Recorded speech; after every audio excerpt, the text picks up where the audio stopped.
मैं 35 लाख की आँख भी बेचूंगा, मैं गुर्दा बेचूंगा, मेरे पास और है ही क्या है। मैं क्या ये भी ना हो सका, अगर मेरी आँख भी ना बिकी, गुर्दा भी ना बिका, तो फिर मैं खुदकुशी करूँगा। अस्सलाम वालेकुम नाज़रीन, मैं हूँ सैयद बासत अली और मेरे साथ एक ऐसा शख्स मौजूद है जो अपनी किडनी और अपनी आँख बेचना चाहता है। एक मजबूर बाप, एक मजबूर शोहर और कर्जे में डूबा हुआ ये शख्स क्यों अपनी किडनी और क्यों अपनी आँख बेचना चाहता है, ये इनसे ही पूछेंगे। अस्सलाम वालेकुम जी। वालेकुम अस्सलाम रहमतुल्लाहि व बरकातुहू। सर थोड़ा सा ऊंचा बोलेंगे और ये बताएंगे आपका नाम क्या है? मेरा नाम अकबर आज़म है जी। अकबर साहब, इस बात में कितनी सदाकत है कि आप अपनी आँख और अपनी किडनी बेचना चाहते हैं? मैं कुवैत इराक़ जंग मुतासरीन में से हूँ। 8 साल हो गए हमें इस्लामाबाद में मुझे धक्के खाते हुए इस केस के सिलसिले में। तीसरी हुकूमत आई है PTI की वहाँ इस्लामाबाद में। देख रहा हूँ, पहले जब गए तो पीपल्स पार्टी की हुकूमत थी, फिर नून लीग ने 5 साल पूरे किए और अब PTI की हुकूमत है। ज़ाहिर है कुवैत इराक़ जंग मुतासरीन, हमारे क्लेम जमा हुए थे 2003 में। ओवरसीज़ पाकिस्तानी फाउंडेशन ने कह दिया कि हम टाइम बार्ड हैं। आज तक समझ नहीं है कि हम टाइम बार्ड कैसे हुए हैं। बस उन्होंने नहीं दिए पैसे। $1 लाख का क्लेम था। कितने बनते हैं ये पाकिस्तानी? 1 करोड़ 60 लाख रुपए। 1 करोड़ 60 लाख पिछली हुकूमत आपकी खा गई और उन्होंने आपको पैसे नहीं दिए? नहीं दिए जी, बिल्कुल नहीं दिए। तो आप इसमें ये क्यों कह रहे हैं कि मैं अपनी आंख और किडनी जो आपने मुझे बताया वो इस बात में सदाकत है कि बेचना चाहते हैं? क्यों बेचना चाहते हैं? मैं मकरूज़ हूँ। मैं इसी केस के लिए जो मैंने लोगों से कर्ज़ा उठाया हुआ था, उस कर्ज़े को, ज़ाहिर है अब केस तो क्लियर नहीं हुआ, पैसे तो मिले नहीं हैं। अब जिन लोगों ने मुझसे पैसे लेने हैं वो तकाज़ा कर रहे हैं कि हमें पैसे दो, तुम्हारा तो केस। आपने इसमें आंख बेचने का क्यों सोचा कि आंख बेच दूंगा या किडनी बेच दूंगा, ये क्यों सोचा? ज़ाहिर है मेरे पास मुझे उम्मीद आपको लगता है ये बिक जाएगी? हाँ बिल्कुल बिक जाएगी। पाकिस्तान में सब कुछ बिक जाता है। यहाँ पे ज़मीर बिकते हैं, इंसान बिकते हैं, हर चीज़ तो बिक जाती है। तो फिर ये आँख गुर्दा क्यों नहीं बिकेगा? बिक नहीं, जाएगा। अल्लाह ना करे कि आपकी आंख या आपकी गुर्दे को कुछ भी हो। मैं तो ऐसे पूछ रहा था कि अगर क्यों आप बेचना चाहते हैं, ये वजह पूछा था। अल्लाह ना करे आप सही सलामत रहें। 13 साल आपकी ज़िंदगी के इस केस को लड़ते लड़ते, अपने पैसे का हक़ लेते लेते आपकी 13 साल गुजर गए। 13 साल आपने जो है वो ज़ाया कर दिए, लेकिन आपको इंसाफ नहीं मिला। यही बात है जी, बिल्कुल यही बात है। और इस पे आपका लड़ते लड़ते केस आपका 35 लाख वो जो उन लोगों का लिया हुआ था जो आपके साथ लड़ रहे थे, और वो आपसे वापस डिमांड कर रहे हैं। जी बिल्कुल, वो डिमांड कर रहे हैं। वो कहते हैं इस केस का कुछ नहीं बनेगा। तो अब आप क्या करते हैं, काम क्या करते हैं? मैं टैक्सी चलाता हूँ इस्लामाबाद। इमरान खान साहब को क्या मैसेज देंगे, क्योंकि उन्होंने आपका बयान तो नहीं सुना।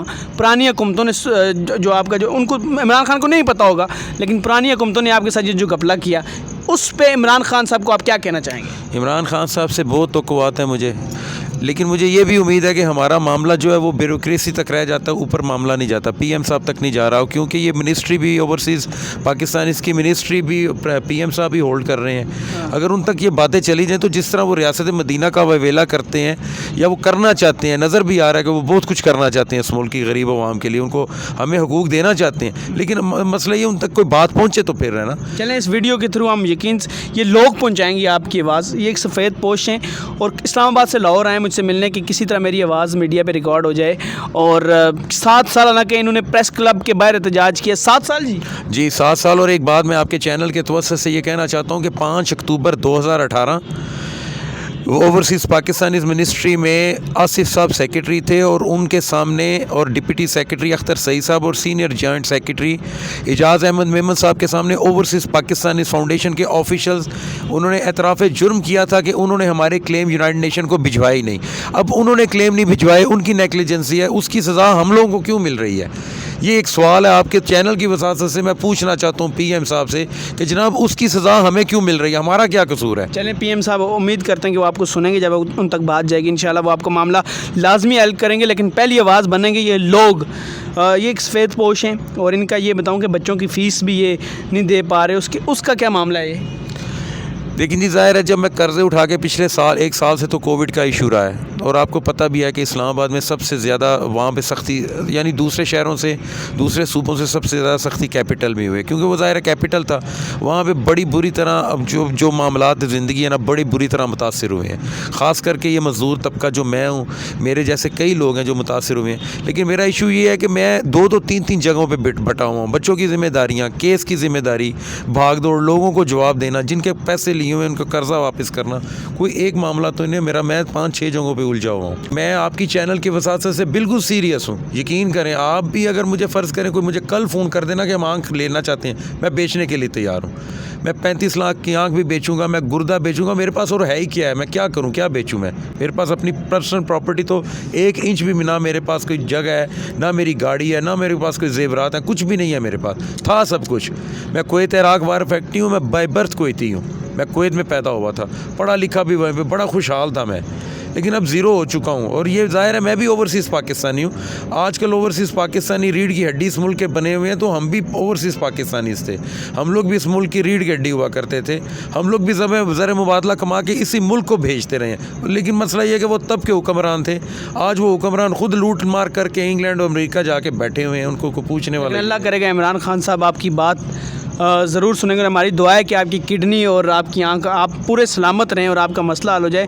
नाज़रीन, अगर कोई मुहैया याद जो हज़रात हैं जो इनकी मदद भी करना चाहें, इनका ये नंबर आ रहा है, इस पर रब्ता करें और इस रब्ता करके आप इनकी जितनी सपोर्ट करना चाहते हैं वो भी कर सकते हैं। और ये मेरी थ्रू जो मैं कर सकता हूँ वो किया है, बाकी अल्लाह जाने, आप जाने। और हुकूमत की हम ये कहते हैं कि हम यहाँ से आपकी आवाज़, इस सफ़ेद पोशें टैक्सी अब चलाते हैं। पहले एक वक्त था कि बाहर रहते थे और बड़ा कमाते थे, लेकिन अब जो है टैक्सी पे मजबूर हो गए और उन लोगों के कर्ज़े से मजबूर होके जो हैं लोगों ने इतना तंग कर दिया हुआ है कि ये मजबूर होकर मीडिया पे आएँ और इस्लामाबाद से लाहौर आ गए कि मुझे एक दफ़ा PM इमरान खान साहब तक आवाज़ पहुंचानी है।